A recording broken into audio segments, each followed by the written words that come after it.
Good afternoon all. അപ്പൊ കഴിഞ്ഞ ക്ലാസ്സിൽ നമ്മൾ ബ്ലഡ് പ്രോഡക്ട്സിനെ കുറിച്ചിട്ട് നമ്മൾ കുറച്ച് പഠിച്ചിട്ടുണ്ടായിരുന്നല്ലേ. നമ്മൾ എന്തിന്റെയൊക്കെ ക്ലാസ് ആയിരുന്നു കഴിഞ്ഞ ക്ലാസ്സിൽ ഉണ്ടായിരുന്നത്? നമ്മൾ PRBC, FFB, RDP ഇത്രയും കുറിച്ച് ഒരു ഡീറ്റെയിൽഡ് ക്ലാസ് എടുത്തിട്ടുണ്ടായിരുന്നു. എന്തിനാണ് PRBC കൊടുക്കുന്നത്, എന്തിനാണ് FFB കൊടുക്കുന്നത്, എന്തിനാണ് RDP കൊടുക്കുന്നത് എന്നതിനെ പറ്റി.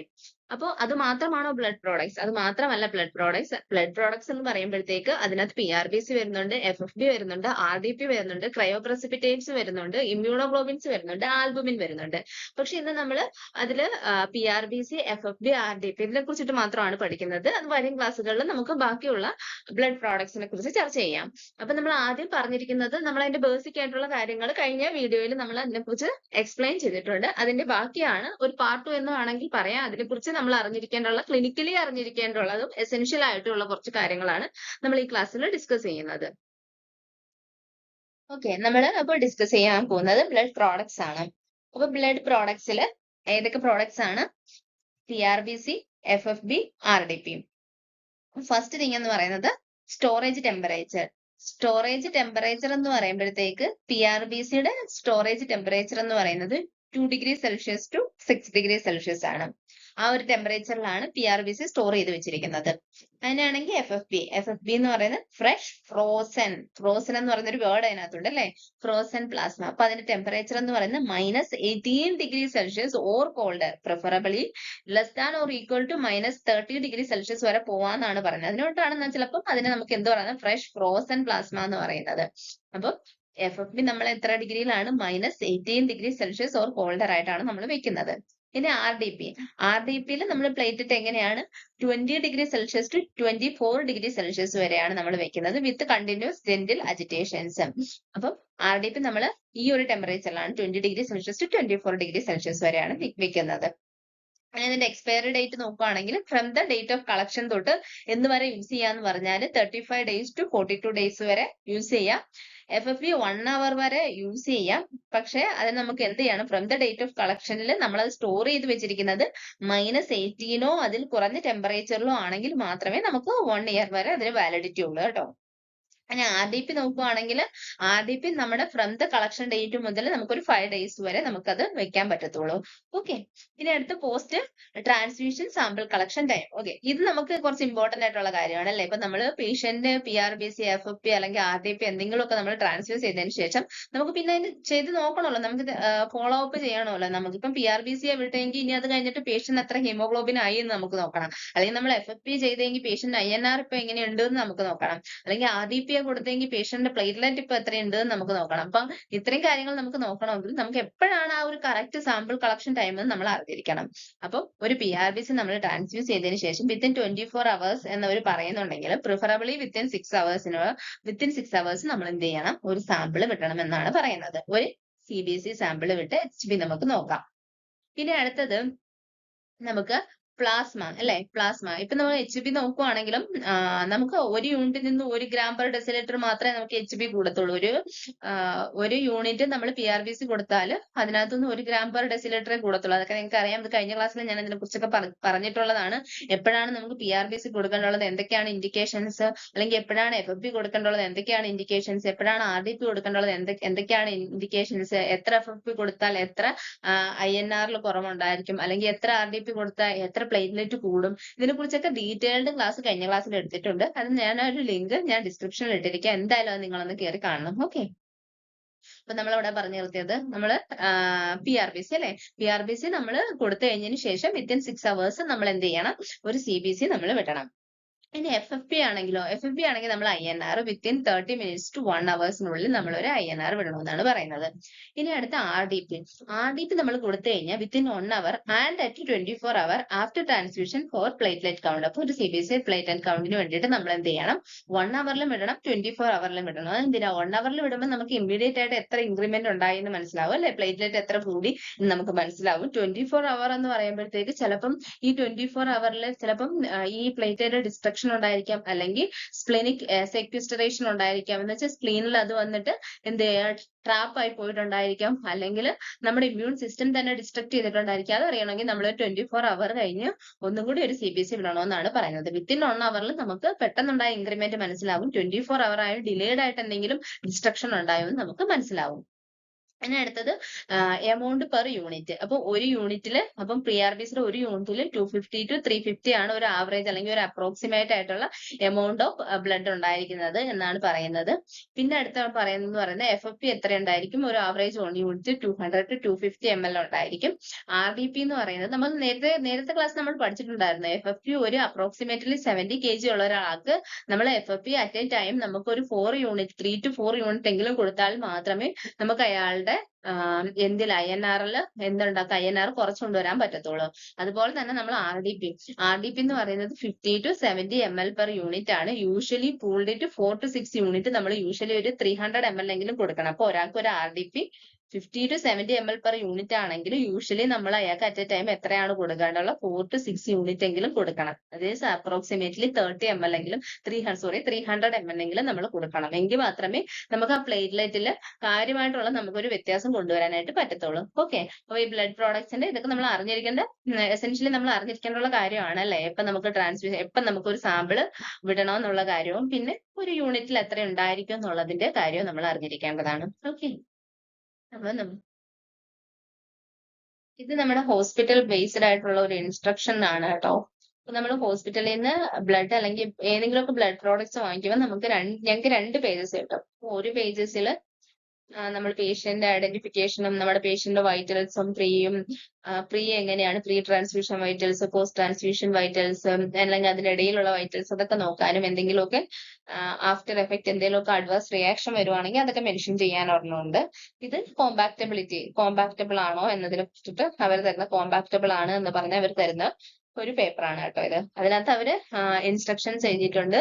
എന്നിട്ട് ഹോസ്പിറ്റൽ പ്രോട്ടോകോൾസും ഇതിനകത്ത് പറഞ്ഞിട്ടുണ്ട്. അപ്പൊ നമുക്കൊന്ന് വായിച്ചു നോക്കാം അല്ലെ. ഫസ്റ്റ് തിങ് എന്ന് പറയുന്നത് the compactability report is based on sample received and is valid for 72 hours only. ഇപ്പൊ ഇവര് പറയുന്നത് അവര് ഈ ഒരു കോമ്പാക്റ്റബിലിറ്റി റിപ്പോർട്ട് ഉണ്ടാക്കിയിരിക്കുന്നത് നമ്മൾ പേഷ്യന്റ് സാമ്പിൾ കൊടുത്തിരിക്കുന്നതിനനുസരിച്ചിട്ടാണെന്നും ഇത് വാലിഡ് ആയിട്ടുള്ള 72 hours മാത്രമാണെന്നുമാണ് ആദ്യത്തെ പോയിന്റിൽ അവർ പറഞ്ഞിരിക്കുന്നത്. രണ്ടാമത്തെ പോയിന്റിൽ അവർ പറഞ്ഞിരിക്കുന്നത് എന്ന് പറയുന്നത് the unit has been tested and found non-reactive for HIV-1, HIV-2, HCV, HBsAg, VDRL and negative for MB. ഇത് പറഞ്ഞിരിക്കുന്നത് ഇതെല്ലാം നോൺ റിയാക്റ്റീവ് ആണ്. ഇതിനെല്ലാം നമുക്ക് കിട്ടിയിരിക്കുന്ന ബ്ലഡ് പ്രോഡക്റ്റ് HIV-1നും HIV-2നും HCVക്കും HBsAgക്കും VDRLനും അതുപോലെ തന്നെ മലേറിയൻ പാരസൈറ്റിനും എല്ലാം നോൺ റിയാക്റ്റീവ് ആണ്. അവർ ടെസ്റ്റ് ചെയ്തു, ആ ടെസ്റ്റിലെല്ലാം നോൺ റിയാക്റ്റീവ് ആണെന്നാണ് പറഞ്ഞിരിക്കുന്നത്. അപ്പൊ ഇതിനകത്തൊന്നുണ്ട് HIV-1 and HIV-2. അപ്പൊ എന്താണ് HIV-1, HIV-2? HIV-1 എന്ന് പറയുമ്പോഴത്തേക്കും നമ്മൾ മോസ്റ്റ്ലി കാണുന്ന എല്ലാ HIVസും HIV-1 ആണ്. എന്ന് വെച്ചാൽ വേൾഡ് വൈഡ് കാണപ്പെടുന്ന എല്ലാം HIV-1 ആണ്. HIV-2 എന്ന് പറയുന്നത് വെസ്റ്റേൺ ആഫ്രിക്കയിൽ മാത്രം കണ്ടുവരുന്ന ഒരു ടൈപ്പാണ് HIV-2. അത് എന്തുകൊണ്ടാണ് വെസ്റ്റേൺ ആഫ്രിക്കയിൽ മാത്രം കാണുന്നതെന്ന് വെച്ചാൽ അതിന്റെ ട്രാൻസ്മിഷൻ വളരെ കുറവാണ്. പക്ഷെ HIV-2ന് ട്രാൻസ്മിഷൻ കുറവാണ്. അപ്പൊ HIV-1ന് സ്വാഭാവികമായിട്ടും എന്തായിരിക്കും ട്രാൻസ്മിഷൻ കൂടുതലാണ്. പിന്നെ പറയുവാണെങ്കിൽ HIV-2 എന്ന് പറയുന്നത് എയ്ഡ്സ് ആയിട്ട് പ്രോഗ്രസ് ചെയ്യുന്നത് അത്ര പെട്ടെന്ന് പ്രോഗ്രസ് ചെയ്യത്തില്ല. പക്ഷെ HIV-1 എന്ന് പറയുന്നത് പെട്ടെന്ന് തന്നെ പ്രോഗ്രസ് ചെയ്ത് ലാസ്റ്റ് സ്റ്റേജ് ആയിട്ടുള്ള എയ്ഡ്സ് ആയിട്ട് മാറും. ഇതാണ് തമ്മിലുള്ള ഡിഫറൻസ് എന്ന് പറയുന്നത്. പിന്നെ HCV നിങ്ങൾക്കറിയാം, HBsAg എന്താണെന്ന് നിങ്ങൾക്കറിയാം, VDRL നിങ്ങൾക്ക് അറിയായിരിക്കും അല്ലെ. VDRL എന്ന് പറയുന്നത് സിഫിലിസിന് വേണ്ടിയിട്ട് നമ്മൾ കണ്ടെത്താൻ വേണ്ടി നടത്തുന്ന ലബോറട്ടറി ടെസ്റ്റ് ആണ് VDRL. അപ്പം സിഫിലിസ് ഇല്ല, നെഗറ്റീവ് ഫോർ മലേറിയൽ പാരസൈറ്റ്. ഇത്രയും കാര്യങ്ങൾ അവർ ആ ഡോണറിന്റെ ബ്ലഡിൽ ടെസ്റ്റ് ചെയ്യുമെന്നാണ് അവർ പറഞ്ഞിരിക്കുന്നത്. പിന്നെ അവർ മൂന്നാമത്തെ പോയിന്റ് ആയിട്ട് പറഞ്ഞിരിക്കുന്നത് careful donor screening and blood testing may not rule out possibility of transmission of HIV-1, HIV-2, HBsAg, HCV and other infections in window period. അപ്പൊ ഇവര് ഇതിൻ്റെ കൂടെ ഒരു പോയിന്റും കൂടി ആഡ് ചെയ്തിരിക്കുമെന്ന് വേണമെങ്കിൽ നമുക്ക് പറയാം അല്ലേ. അപ്പം ഇവര് പറയുന്നത് ഈ എന്തൊക്കെ ഇൻഫെക്ഷൻ ഈ പേഷ്യന്റ് വിൻഡോ പീരീഡിൽ ഉണ്ടോ അതൊന്നും അവർക്ക് ടെസ്റ്റ് ചെയ്ത് തെളിയിക്കാൻ പറ്റിയിട്ടില്ല. അപ്പം അവിടെ ഒരു പോസിബിലിറ്റി ഉണ്ട് ഈ അസുഖങ്ങളൊക്കെ ഈ ട്രാൻസ്മിഷന് ശേഷം ഉണ്ടാകാനുള്ള വിൻഡോ പീരീഡിലാണ് ഡോണർ എങ്കിൽ ഈ ട്രാൻസ്മിഷന് ശേഷം ഈ അസുഖങ്ങളൊക്കെ ഉണ്ടാവാനുള്ള സാധ്യതയുണ്ട് എന്നാണ് അവർ പറയുന്നത്. പിന്നെ അടുത്തതെന്ന് പറയുന്നത് RBC transfusion should be started within 30 minutes and must be completed within 4 hours. അവർ പറയുന്നത് ഇപ്പൊ നമുക്കൊരു PRBC ആണ് കിട്ടുന്നതെങ്കിൽ അത് റിസീവ് ചെയ്ത് 30 minutesനുള്ളിൽ സ്റ്റാർട്ട് ചെയ്യണം, എന്നിട്ട് 4 hours കംപ്ലീറ്റ് ചെയ്യണം എന്നാണ് പറയുന്നത്. അപ്പം ഇതിലാണെങ്കിൽ എന്താ പ്രശ്നം എന്ന് പറഞ്ഞാൽ എന്റെ ഒരു പേഷ്യന്റ് ഉണ്ടായിരുന്നു. അപ്പൊ പേഷ്യന്റിന് ലയൻ ഓക്കെ ഒരു പീഡിയാട്രിക് പേഷ്യന്റ് ആയിരുന്നു. അപ്പൊ പേഷ്യന്റ് ലയനൊക്കെ ഉണ്ടായിരുന്നു, ഒരു കുഴപ്പമില്ലാത്ത ലയനൊക്കെ ഉണ്ടായിരുന്നതാണ്. പക്ഷേ PRBC വന്നതിന് ശേഷം പേഷ്യന്റ് ലയൻ വർക്ക് ചെയ്യുന്നില്ല. അപ്പൊ പുതിയ ലയൻ പീഡിയാട്രിക് പേഷ്യന്റ് ആണ്, ലയൻ ഇട്ടിട്ട് കിട്ടുന്നുമില്ല. അപ്പോഴാണ് ഈ ഒരു 30 മിനിറ്റ്സിനുള്ളിൽ കൊടുത്ത നമുക്ക് അവര് റിസീവ് ചെയ്തിട്ട് പിന്നെ ചെന്ന് വാങ്ങിച്ചാൽ മതി എന്നുള്ള ഒരു കാര്യം അപ്പോഴാണ് ആക്ച്വലി ഞാൻ അറിയുന്നത്. അപ്പൊ ഞാൻ എന്ത് ചെയ്തു, ഈ ബ്ലഡ് റിട്ടേൺ ചെയ്തു. ബ്ലഡ് റിട്ടേൺ ചെയ്തിട്ട് അടുത്ത വാർഡിൽ നിന്ന് ഒരു സ്റ്റാഫിനെ കൊണ്ട് പേഷ്യന്റ് ക്യാനിൽ ഇടിപ്പിച്ചു. എന്നിട്ടാണ് നമ്മൾ എന്ത് ചെയ്തത്, പിന്നെ പോയി ബ്ലഡ് തിരിച്ചു വാങ്ങിച്ചിട്ടാണ് ബ്ലഡ് ട്രാൻസ്ഫ്യൂസ് ചെയ്തത്. അപ്പൊ നമുക്ക് ഈ ഇങ്ങനെയുള്ള കാര്യങ്ങളിലൊക്കെ നമുക്ക് എന്ത് ചെയ്യാം, ഈ 30 മിനിറ്റ്സിനുള്ളിൽ നമുക്ക് കൊടുക്കാൻ പറ്റുന്നില്ല എന്നുണ്ടെങ്കിൽ നമുക്ക് എന്ത് ചെയ്യാം, ബ്ലഡ് റിട്ടേൺ ചെയ്തിട്ട് 30 മിനിറ്റ്സിനുള്ളിലാണെങ്കിൽ കേട്ടോ അവർ സ്വീകരിക്കത്തോളൂ. റിട്ടേൺ ചെയ്തിട്ട് നമുക്ക് പിന്നെ അത് ആ ഒരു പ്രോബ്ലം സോൾവ് ചെയ്തതിന് ശേഷം നമുക്ക് എന്ത് ചെയ്യാം, ട്രാൻസ്ഫ്യൂസ് ചെയ്യാം. അത് തന്നെയാണ് അവർ 5ാമത്തെ പോയിന്റിൽ പറയുന്നത്. Blood ones issued will not be received back after 30 minutes. അപ്പൊ 30 മിനിറ്റ്സിനുള്ളിൽ അവർ വേണമെങ്കിൽ റിസീവ് ചെയ്യുമെന്നാണ് പറയുന്നത്. Group compatibility has been checked for FFP, RDP, and SDP. Therefore, no compatibility test has been performed. അപ്പൊ ഇവര് പറയുന്നത് ഗ്രൂപ്പ് കോമ്പാക്റ്റബിലിറ്റി ടെസ്റ്റ് മാത്രമാണ് ഈ FFBക്കും RDPക്കും SDP അവർ check ചെയ്യുന്നത്. എന്ത് ഗ്രൂപ്പ് കോമ്പാക്റ്റബിലിറ്റി എന്ന് പറഞ്ഞാൽ ഇപ്പൊ ഈ പേഷ്യന്റ് ഗ്രൂപ്പ് എന്താണ്, ഇതിപ്പം PRBC ആണ്. അപ്പൊ ഈ പേഷ്യന്റ് ഗ്രൂപ്പ് എന്ന് പറയുന്നത് ഇവർ പറയുന്നത് FFBക്കും RDPക്കും SDPക്കും ഒരു ഗ്രൂപ്പ് കോമ്പാക്റ്റബിലിറ്റി ടെസ്റ്റ്. കാരണം ഏത് ഗ്രൂപ്പുകൾക്കെല്ലാം വേറെ ഗ്രൂപ്പിൽ നിന്ന് വാങ്ങിക്കാൻ പറ്റും, ആ ഒരെണ്ണം മാച്ച് ചെയ്ത് മാത്രമേ അവര് ചെയ്യുന്നുള്ളൂ. അല്ലാതെ കോമ്പാക്റ്റബിലിറ്റി ടെസ്റ്റ് അവർ ചെയ്യുന്നില്ല. എന്ന് വെച്ചാൽ ഗ്രൂപ്പ് ഏത് ഗ്രൂപ്പിലുള്ളവർക്ക് മറ്റേ വേറൊരു ഗ്രൂപ്പിൽ നിന്ന് വാങ്ങിക്കാൻ പറ്റുമെന്ന് നോക്കുന്നുണ്ട്. അല്ലാതെ പേഷ്യന്റിന്റെ ബ്ലഡും ഡോണറിന്റെ ബ്ലഡും കൂടി മിക്സ് ചെയ്തിട്ട് അവരൊരു അഗ്ലൂട്ടിനേഷൻ റിയാക്ഷൻ നടത്തി എങ്ങനെ ഉണ്ടെന്നൊന്നും നോക്കുന്നില്ല. അവരൊരു ഗ്രൂപ്പ് മാച്ച് ആകുമെന്ന് മാത്രമേ നോക്കുന്നുള്ളൂ എന്നാണ് ഈ പോയിന്റിൽ പറയുന്നത്. പിന്നെ അടുത്തതെന്ന് പറയുന്നത് FFP, RDP, SDP transmission should be started immediately once received. അപ്പൊ നമ്മൾ പറഞ്ഞു PRBC 30 മിനിറ്റ്സിനുള്ളിൽ ചെയ്യണം. പക്ഷെ അങ്ങനെയുള്ള FFPയുടെയും RDPയുടെയും SDPയുടെയും കാര്യം അത് റിസീവ് ചെയ്ത ഉടനെ തന്നെ നമ്മൾ എന്ത് ചെയ്യണം, ട്രാൻസ്ഫ്യൂഷൻ സ്റ്റാർട്ട് ചെയ്യണം. പിന്നെ 8ാമത്തെ transfusion must be administered through sterile blood transfusion set. അപ്പൊ ഇതെപ്പോഴും സ്റ്റെറൈൽ ബ്ലഡ് ട്രാൻസ്ഫ്യൂഷൻ സെറ്റ് കൂടി മാത്രമേ അഡ്മിനിസ്റ്റർ ചെയ്യാവൂ. റെസിപ്പിയന്റ് നെയിം, രജിസ്റ്റർ നമ്പർ എന്ന് വെച്ചാൽ UHID, ബാഗ് നമ്പർ, ഇതാണ് കേട്ടോ bag number, blood group should be same as on the compatibility report. അപ്പൊ ഈ കോമ്പാക്റ്റബിലിറ്റി റിപ്പോർട്ടിന് ഇവിടെയൊക്കെ ഉണ്ട് കേട്ടോ, UHID, പേഷ്യന്റ് ഏജും നെയിമും എല്ലാം. അപ്പം അതും ബാഗിലുള്ളതും കൂടി നമ്മൾ എന്ത് ചെയ്യണം, ചെക്ക് ചെയ്ത് ക്രോസ് മാച്ച് ചെയ്യണം. എപ്പോഴൊക്കെ ക്രോസ് മാച്ച് ചെയ്യണം, should be cross matched before initiating transfusion. അപ്പൊ ട്രാൻസ്ഫ്യൂഷൻ ഇനിഷ്യേറ്റ് ചെയ്യുന്നതിന് മുമ്പ് നമ്മൾ അത് എന്ത് ചെയ്യണം, ചെക്ക് ചെയ്തിരിക്കണം.